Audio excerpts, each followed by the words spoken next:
kepada Siti, dipersilakan. Baik, sebelum kita mulai pelajaran hari ini, kita membaca doa. Bismillahirrahmanirrahim. Amin. Alhamdulillah, terima kasih kepada Siti yang telah memimpin doa pada pagi hari ini.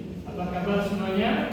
Baik, Pak. Baik, sebelum kita mulai pelajaran pada pagi hari ini, Bapak mempunyai sebuah strategi untuk Anda semuanya. Strategi ini Bapak buat agar Anda semuanya fokus dalam pembelajaran nantinya.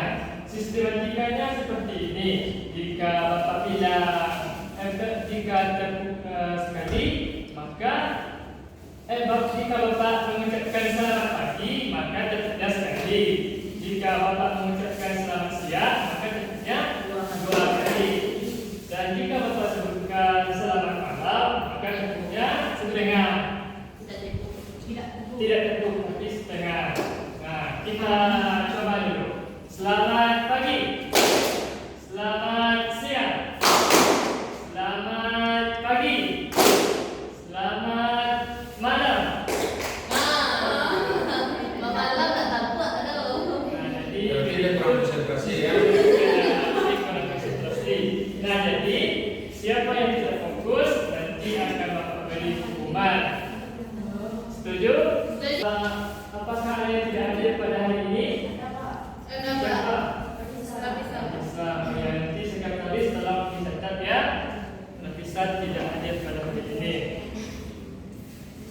Nah, pada pertemuan, siapa yang masih ingat pembelajaran kita tentang minggu lalu? Tentang Al-Quran adalah mukjizat Nabiku. Siapa yang masih ingat?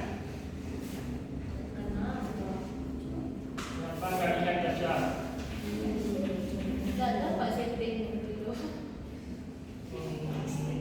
Coba yang diingat saja dulu. Yang minggu lalu. Yaitu tentang Al-Quran adalah mukjizat Nabiku, Pak. Ya. Yaitu menggambarkan bahwa Al-Quran itu merupakan mukjizat terbesar yang diberikan oleh Allah kepada Nabi Muhammad SAW sebagai bukti kenabiannya.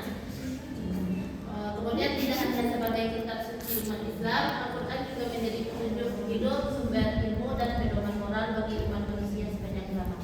Nah, benar sekali saja bahwa Al-Quran itu merupakan mukjizat terbesar dari Nabi Muhammad SAW. Dan pada pertemuan hari ini kita akan membahas kebenaran Al-Quran dalam semua aspek kehidupan. Nah, sebelum itu Bapak ingin bertanya. Coba Anda pikirkan, apakah pernahkah Anda semuanya menemukan petunjuk atau nasihat yang selalu benar dalam kehidupan? Contohnya seperti menghormati orang tua atau berbuat jujur. Apakah pernah? Nah, coba Anda bayangkan lagi, jika kita berada dalam suatu tempat yang kita tidak mengetahui di mana. Nah, apa yang akan kita lakukan? Apa itu, Syah? Ya, minta petunjuk. Apa Siti? Selain itu,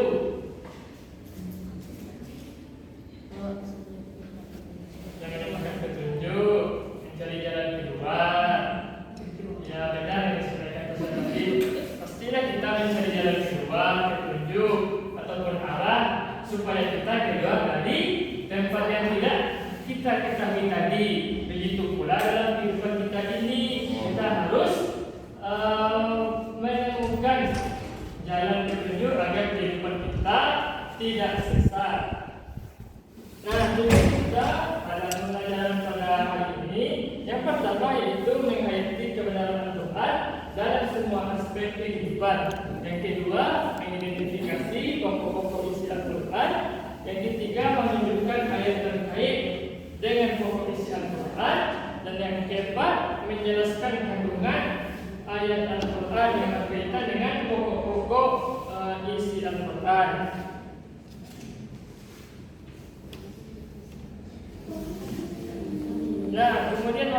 ingin bertanya, apa yang dimaksud dengan kebenaran Al-Quran? Amin. Apa yang dimaksud dengan kebenaran Al-Quran?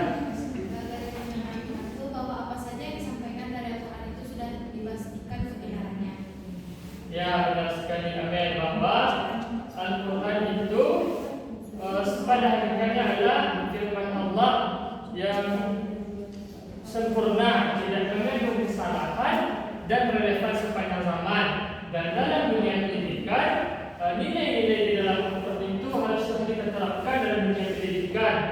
Seperti contohnya yang terjadi permasalahan saat ini, seperti kenakalan remaja, degradasi moral, dan lain sebagainya. Dengan menerapkan pendidikan karakter di dalam Al-Quran, maka kita dapat membentuk siswa yang berketeladanan yang baik sesuai dengan ajaran Al-Quran. Nah, coba perhatikan PPT yang ada di depan. Kehidupan itu kan ada 6. Ada yang pertama aspek akidah, yang kedua aspek ibadah dan muamalah, yang ketiga aspek akhlak, yang keempat hukum, yang kelima sejarah, dan yang keenam tentang dasar ilmu pengetahuan dan teknologi. Jadi kita akan membahas dua aspek saja. Yang pertama kita masuk kepada akidah.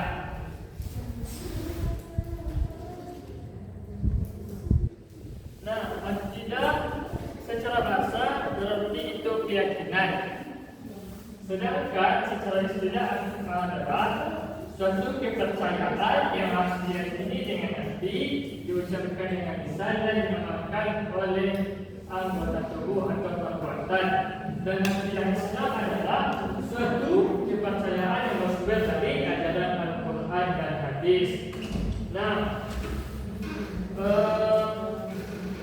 seorang Muslim tidak cukup meyakini dengan hati saja, tapi juga harus diyakini, diucapkan dengan lisan dan diamalkan dengan perbuatan. Inti dari pokok akidah itu adalah tauhid, yaitu mengesahkan Allah Subhanahu wa Ta'ala. Menolak keesaan Allah itu disebut kafir, sedangkan meyakini selain Allah itu disebut dengan syirik. Nah, dalam tauhid ini ada membahas tentang rukun iman. Rukun iman itu ada berapa, Fani? Ada. Coba sebutkan saja.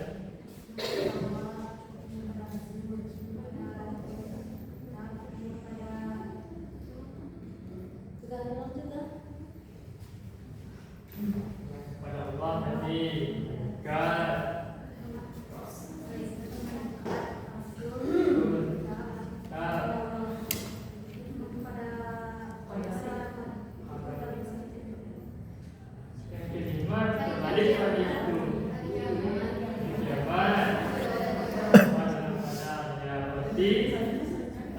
ada enam rukun iman. Nah, sebagai unsur dari akidah, Bapak mempunyai satu contoh dari pengalaman Bapak sendiri. Bapak dulu itu sering pergi ke kebun bersama nenek untuk mengambil buah-buahan seperti menebang pisang contohnya. Jadi setelah di rumah, tentu pisang itu dierang dengan menggunakan karbit. Tahu karbit kan? Jadi dierang sampai dia masak. Kemudian setelah pisang itu masak, barulah bisa dimakan ke rumah.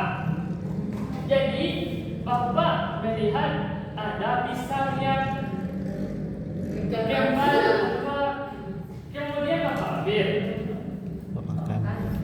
Belum Bapak makan lagi, baru dipatahkan. Kemudian kelihatan sama nenek Bapak. Nah, kemudian ditegur beliau, diambilnya pisang tersebut. Nenek Bapak bilang seperti ini, kan tak boleh makan pisang Bapak. Maaf tu nek, ikut anak Bapak ada pisang. Terus Bapak berpikiran, kok makan pisang Bapak bisa anak kita jadi kebal? Kan apakah pisang ini yang membuat anak kita kebal? Nah,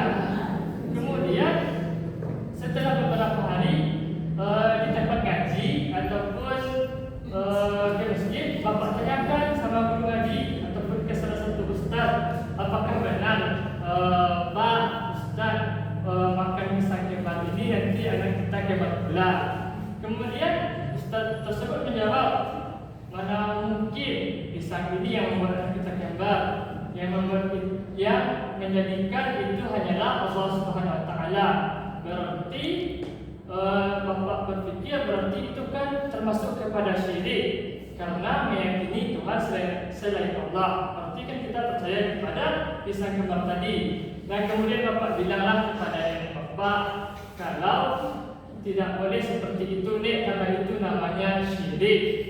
Dan alhamdulillah nenek Bapak percaya karena beliau itu masih mempercayai hal yang dahulu yang mitos. Nah, alhamdulillah nenek Bapak percaya. Nah, itu adalah contoh dari akidah bahwa kita hanya percaya kepada Allah Subhanahu Wa Taala. Nah, jadi anak Bapak nantinya tidak boleh melakukan hal yang demikian dan sejenisnya. Nah, ada pun satu dalil yang berkaitan dengan Islam, yaitu tentang salah satunya adalah surat Al-Ikhlas. Pasti anak-anak Bapak hafal surat Al-Ikhlas ini. Nah, coba kita bacakan surat Al-Ikhlas ayat 1 sampai 4.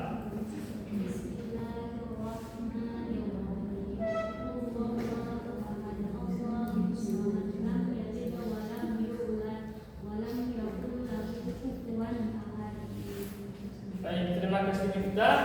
Nah, dari surat Al-Ikhlas ini dapat kita ambil makna bahwasanya Allah itu Maha Esa atau satu tunggal, tidak ada Tuhan selain Beliau. Allah itu tempat meminta segala sesuatu. Jadi kepada Allah kita meminta, jangan kepada pisang kembang tadi seperti contoh Bapak. Berarti hanya kepada Allah saja. Ketika Allah itu tidak beranak dan tidak pula diberanakkan dan tidak ada yang setara dengan Beliau. Hanya Allah lah yang Maha Kuasa dan segala maha-mahanya. Dan itulah aspek tentang akidah. Di materi yang telah Bapak jelaskan tadi.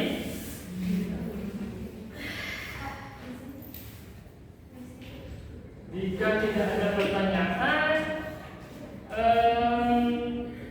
Bapak meminta kepada Ulfi, coba Ulfi simpulkan apa yang telah kita jelaskan tadi. Kesimpulan pelajaran kita pada hari ini adalah tentang yang dijelaskan tadi tentang ibadah. Itu ibadah makhluk, misalnya tentang ketentuannya sudah tidak tepat dalam Al-Quran dan hadis, yaitu sholat, puasa, dan zakat, dan haji. Sedangkan ibadah ghairul makhluk ketentuannya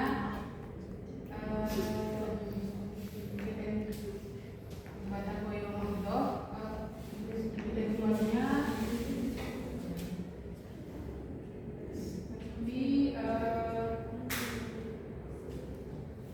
misalnya tentang jual beli riba.